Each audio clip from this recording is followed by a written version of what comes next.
Hey everybody, this is Darren Van Dam and you are watching Flick Connection, and today I want to tell you about some of my absolute favorite movies currently available for free with your Prime Video membership.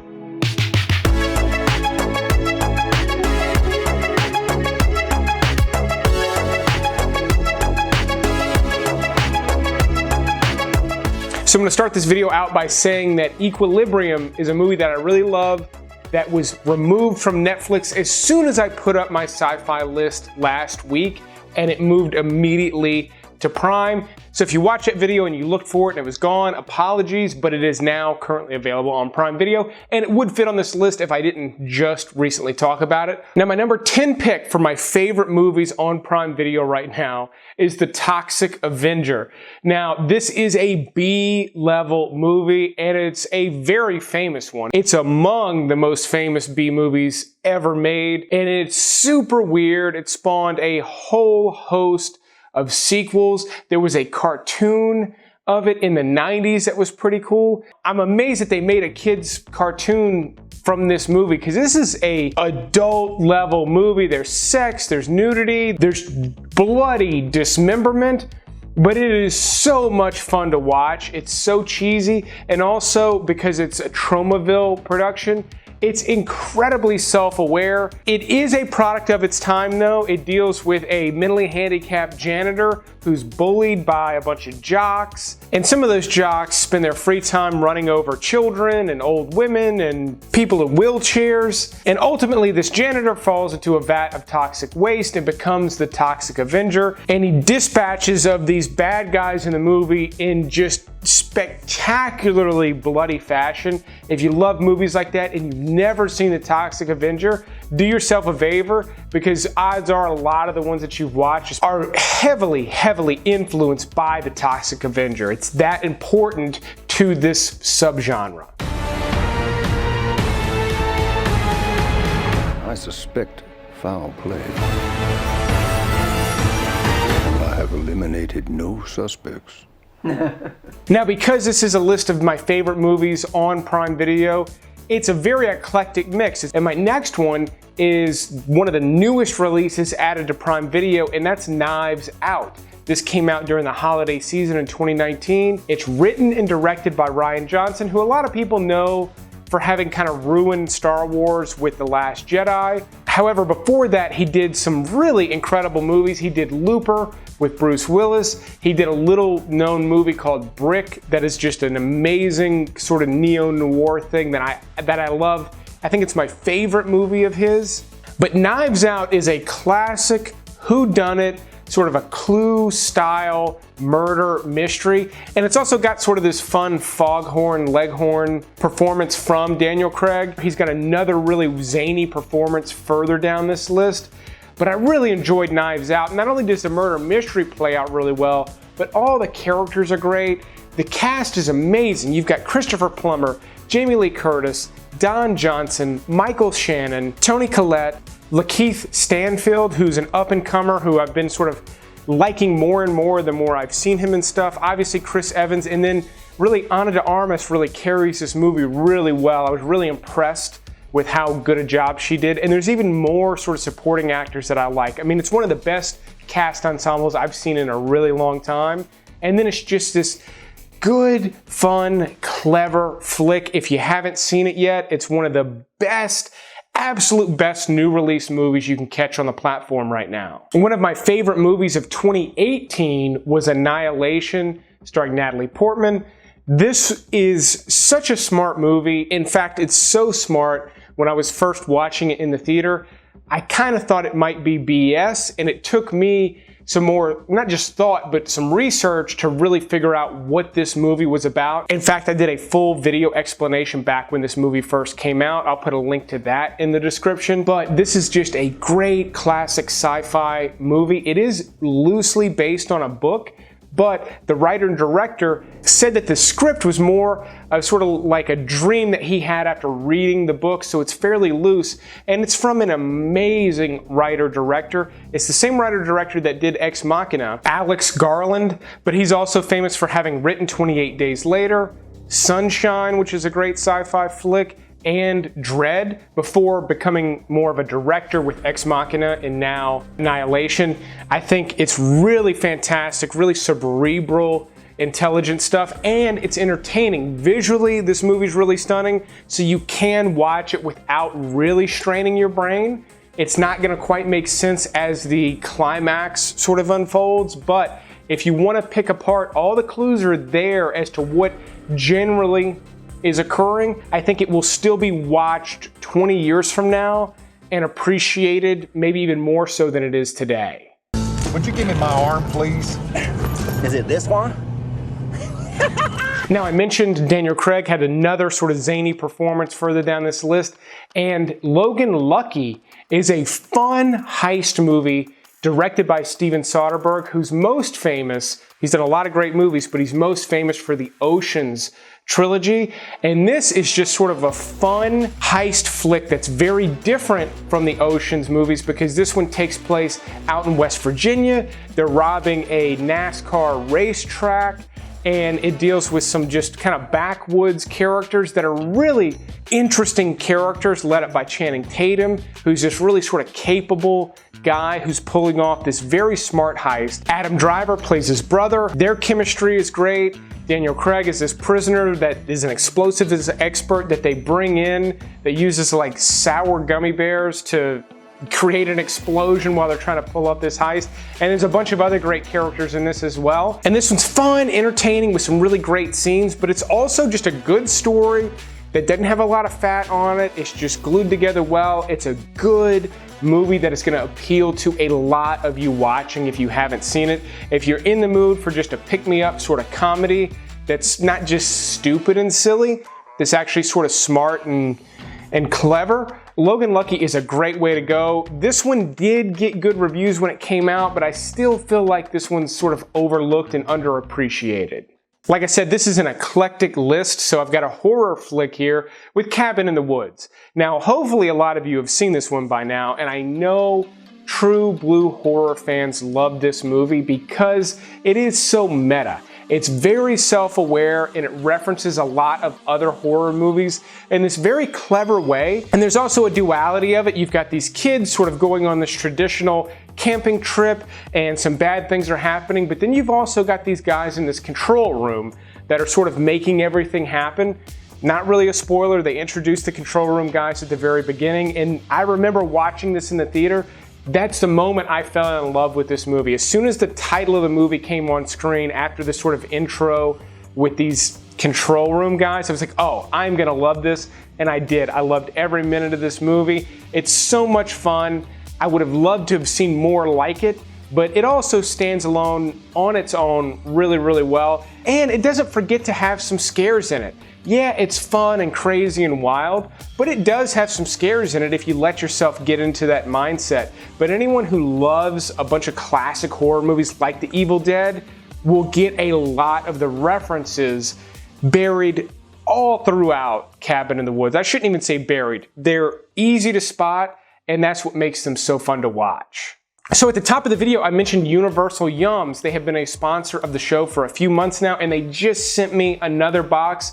This one is from England, the land of many Harrys, and it is loaded with snacks. This is the big box, the biggest one you can get. They have 2 other sizes at smaller price points, but go to the link in the description, you sign up, and they will deliver a box to your door from a different country every single month. It's gonna be stuff you've likely never had before, but I had one from the Philippines that was amazing, as well as one from Scandinavian countries that had some amazing chocolate in it. So it's always gonna be different. And the great thing about Universal Yums, especially with the state the world is in right now, me and my wife make a date night out of it. We open the box, we don't eat it all because it is a lot, but we do taste almost everything in the box, and it's just a fun experience. It takes about an hour if you take your time because there's little games and factoids that come inside the box, and it just makes it a fun experience. The big box costs less than a night out, and it's as fun and entertaining as any night out that you could possibly have. So if you're feeling cooped up, Universal Yums could be a great way to alleviate some of the COVID-19 blues. But check out that link in the description. Supporting our sponsors are great ways to support the show. But let's move on with the top half of this list as well as the honorable mentions. Now my next one is going to seem a little bit out of left field to a lot of you because it is an anime movie. It is in English language, but it's from 1989 and it's called Little Nemo Adventures in Slumberland. Now the reason this one makes the list is because it's incredible. This is about a little boy who sort of gets sucked into his own dreams and sort of transcends reality. And that begins from the very start of the movie. Like, you never know if you're in reality or a dream, and there's very fantastical stuff that's happening, like his bed growing long legs and walking around, or a train chasing him across a lake, and then he ends up having to delve into this like nightmare world with a nightmare king. Very, very dark fantasy stuff. If you love Labyrinth, if you consider that to be like one of your favorite movies, and I know there's probably like 10% of you out there that fall into that category, Little Nemo is going to be your new favorite thing that you've ever seen. You're going to be shocked you've never heard of this movie. I rewatched it recently just to make sure I'm right about it, and I totally am. This is a really incredible movie. It is a family movie, but I'm telling you, it's not for really young kids. I have a 4-year-old. I'm not letting him watch it because it is nightmare fuel. But if you want to watch something crazy and wild and just different and new, definitely go after this one.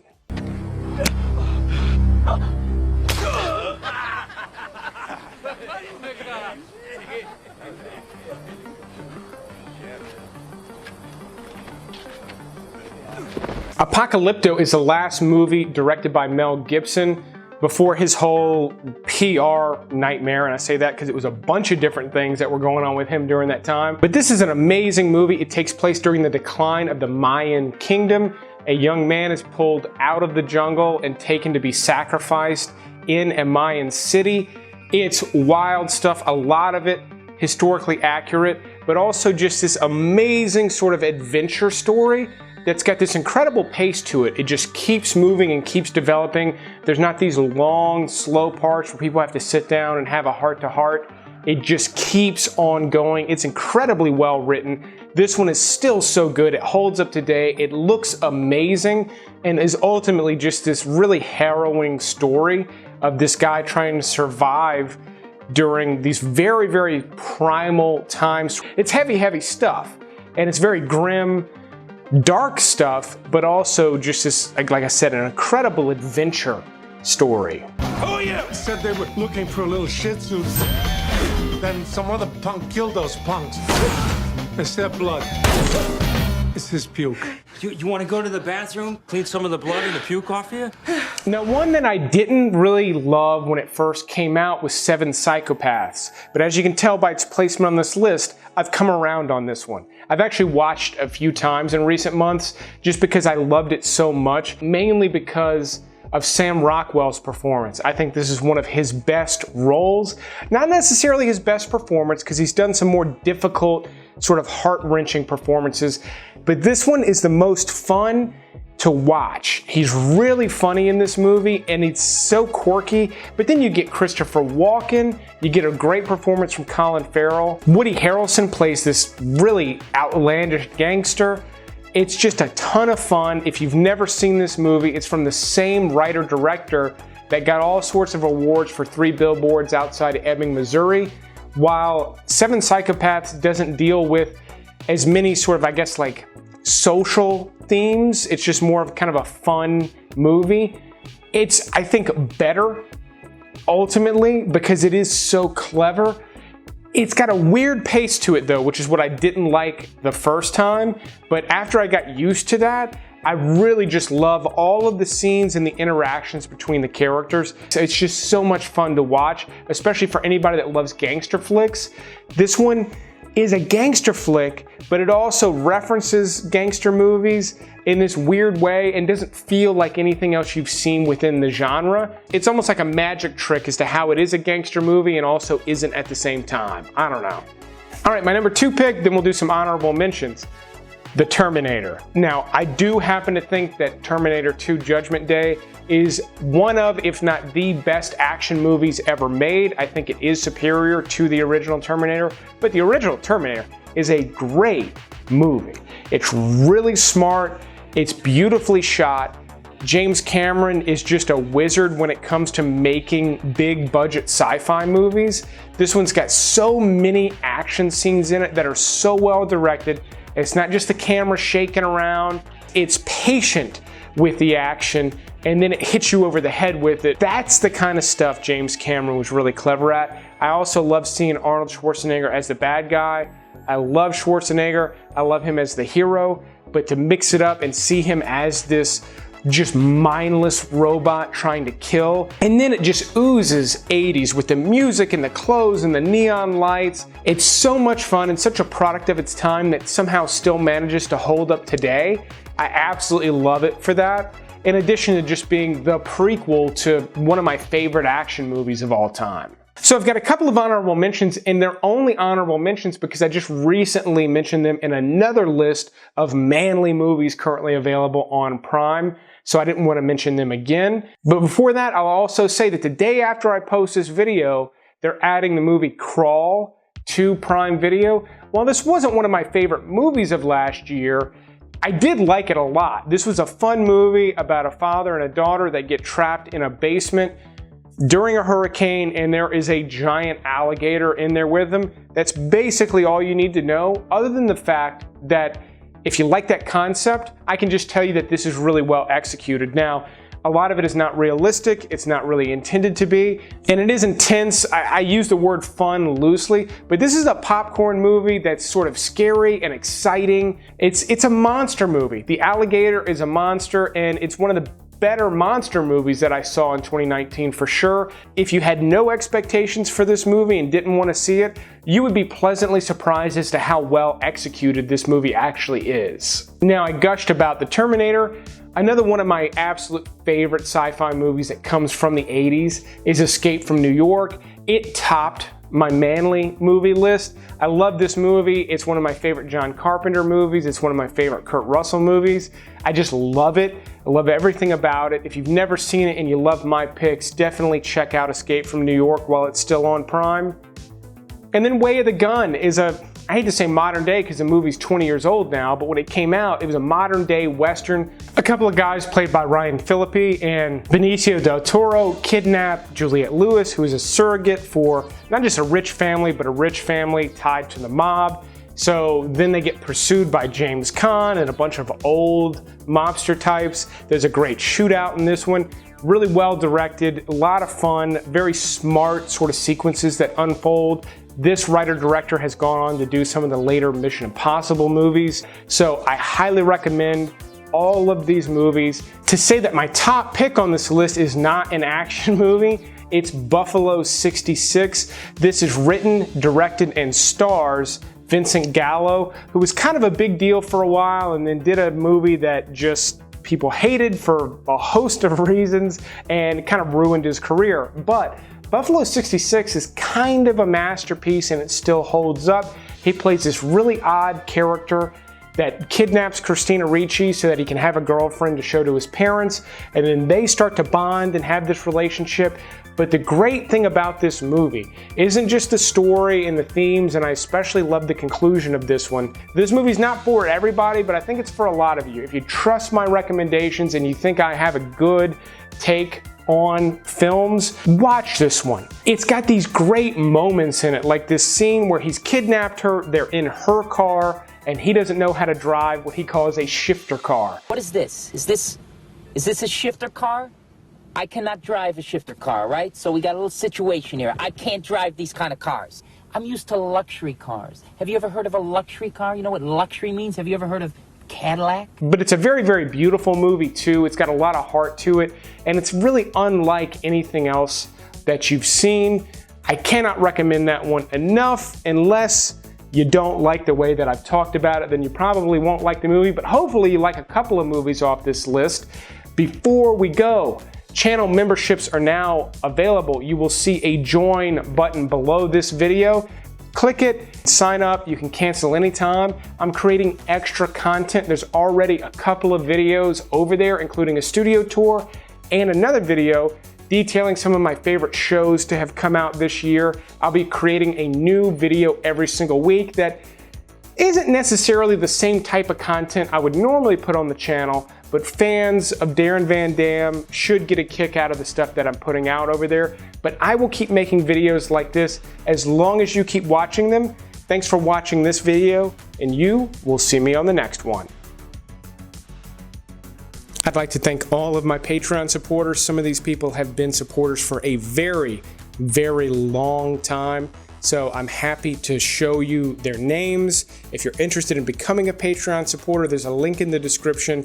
But like I said, another great way to support the show now is to become a channel member. You can pay for that directly here on YouTube without ever having to leave or do anything, and there's gonna be extra content for you. So it's two great ways to support the show, but here are the people that have been supporting me on Patreon for so long.